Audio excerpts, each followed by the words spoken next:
자, 오늘 5분만 읽는 설교 35번째 마태복음 25장 14절에서 30절 말씀 제목은 작은 일에 성실하라 입니다. 자, 작은 일에 성실하라.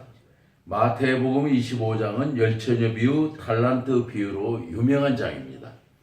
달란트 비유만 가지고도 여러 편의 설교를 만들 수 있습니다만 오늘은 작은 일에 충성했다는 말씀에 초점을 맞추려고 합니다.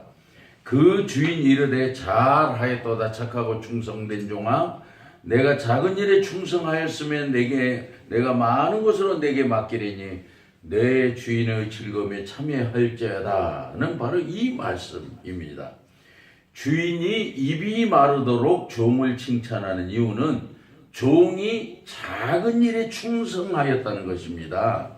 작은 일, 어디에나 있는 일이고 누구나 언제든지 할 수 있는 일입니다. 그런데 알고 보면 작은 일이야말로 아무나 못하는 일이기도 합니다.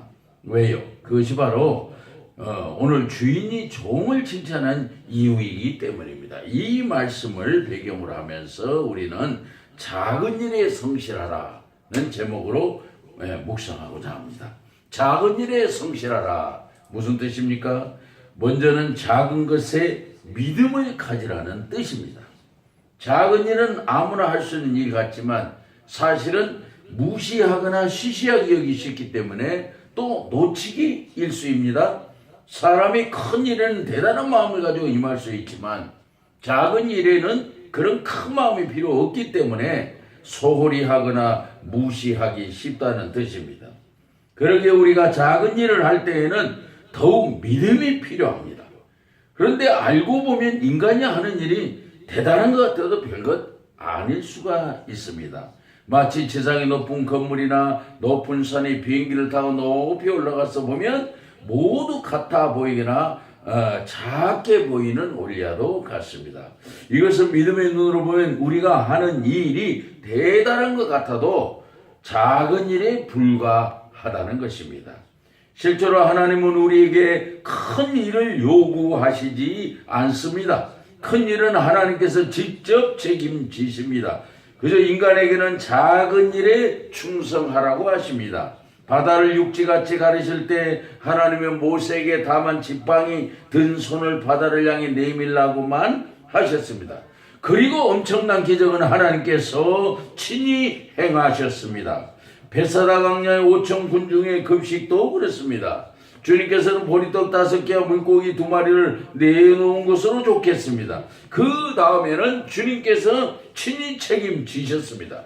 실로 작은 일에는 믿음이 없으면 도무지 감당할 수 없다는 교훈입니다. 그 다음으로 작은 일에 성실하라. 무슨 뜻입니까? 작은 것을 귀하게 여기라는 뜻입니다.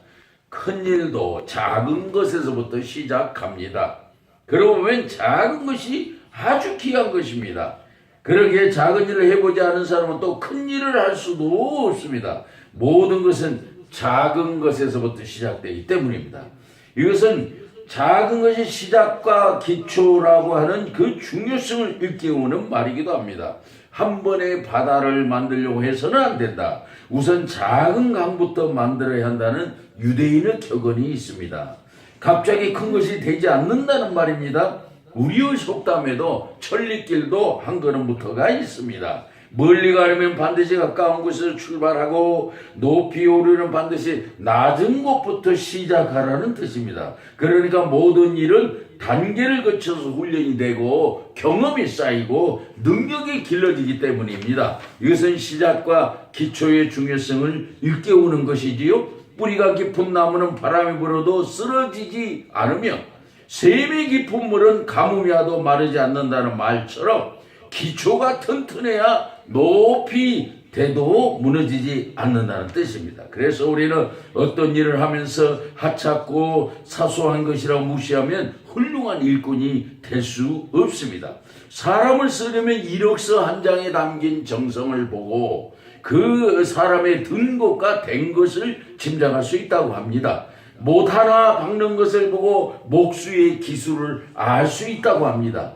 작은 일은 모든 것의 시작하자야 기초이기 때문입니다. 주님의 일을 감당할 때에도 맡은 일 하나하나를 소중하게 여기지 못하면 우리는 절대로 큰 일을 할 수 없다는 교훈입니다. 마지막으로 작은 일에 성실하라. 무슨 뜻입니까? 성실한 마음으로 하라는 뜻입니다.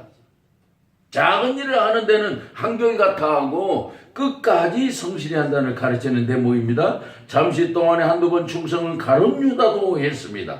일상생활에서 나의 작은 부조와 작은 무관심이 큰 사고를 유발시키는 경우가 있습니다. 고속도로에서도 조금 앞서가려고 끼어드는 부주의가 대형 사고를 일으킵니다. 부부의 문제도 큰 것으로 싸우기보다는 작은 것으로 싸우기다 나중에는 이혼으로 이어진다는 통계도 있습니다. 더 나아가 말 한마디에 실수로 죽음에 이르는 경우도 있습니다. 이것은 작은 일에 성실하기가 그만큼 어렵다는 것입니다. 특별히 우리나라는 큰 것을 존중하고 소원하는 경향이 있어요. 세계 최대 아니면 동양 최대라도. 그래서 우리나라는 큰 대자를 많이 사용하는 편인데 대한민국, 큰 나라는 뜻이죠. 대통령, 크게 통치하는 사람, 대사, 대로, 대교 등 이 큰 대자가 많이 들어갑니다. 큰 일을 했다. 큰 사람이 되었다. 그리고 교회도 큰 교회, 큰 사원, 큰 절, 뭐 이런 큰 것에 껍벅 죽는 경향이라고 볼 수 있는데요. 최근에 일어난 강릉 고속열차도 간단한 신호체계를 소홀히 여겼기 때문에 큰 사고가 일어난 것입니다. 물론 인명피해가 없기 때문에 다행이긴 해도 앞으로 어떤 대형 사고가 일어날지 모르는 우려를 자아냅니다. 거기에 비하면 이웃나라인 일본은 철저하게 점검하기 때문에 신칸센이 50년 동안의 사고가 한 번도 일어나지 않았다고 하는 점에는 우리가 부럽기만 합니다. 이것은 기술의 문제가 아니라 작은 일에 성실함과 그렇지 않은가의 문제로 보아야 합니다. 가는 인생이라 저와 여러분이 작은 일에 성실하여 놀라운 축복을 받는 기적이 일어나기를 바랍니다. 기도하십시다.